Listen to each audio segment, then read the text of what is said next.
Pražský městský soud dnes prohlásil, že zásah policistů na CzechTechu v roce 2005 byl bezdůvodný a příliš brutální. A to minimálně v případě 2 mladíků, které policie napadla a do auta jim hodila dýmovnici. Stát se jim musí omluvit a vyplatit jim 30 000 odškodné.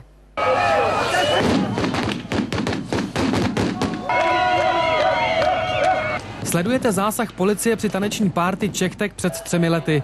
Tanec na soukromých pozemcích se během pár vteřin změnil v otevřený boj tisícovky těžkooděnců proti 5 000 tanečníků.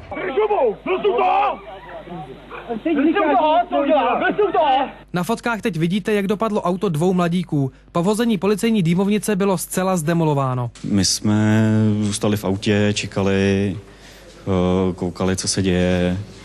A najednou nám tam lítly 2 dýmovnice. Po 3 letech celý incident skončil u soudu. Došlo k neoprávněnému zásahu. Stát se vám za tento zásah omlouvá. Podle soudu byl policejní postup neadekvátní. Stát se musí mladíkům omluvit a vyplatit jim odškodné. Částečně jsem spokojený s výsledkem soudu. Na brutalitu policejního zásahu si stěžoval před 3 lety ombudsman Otakar Motejl, Senát i široká veřejnost. Ta akce byla spuštěna a opírala se o lži samotného pana ministra vnitra. Tvrdý zásah byl ale posvěcen z míst nejvyšších, a to od tehdejšího premiéra Jiřího Paroubka. Já jsem panu ministrovi vnitra řekl, aby postupoval co nejrázněji. Ten nám dnes nezvedal telefon. Chybu ale připustil tehdejší ministr vnitra František Bublan. Chyba byla v tom, že došlo ke střetu, aniž by do toho vstoupily nějaké vyjednávací týmy a snažili se tu situaci řešit nějak pokojně. Kolik bylo celkem za zásah obviněno policistů, inspekce ministerstva vnitra stále tají.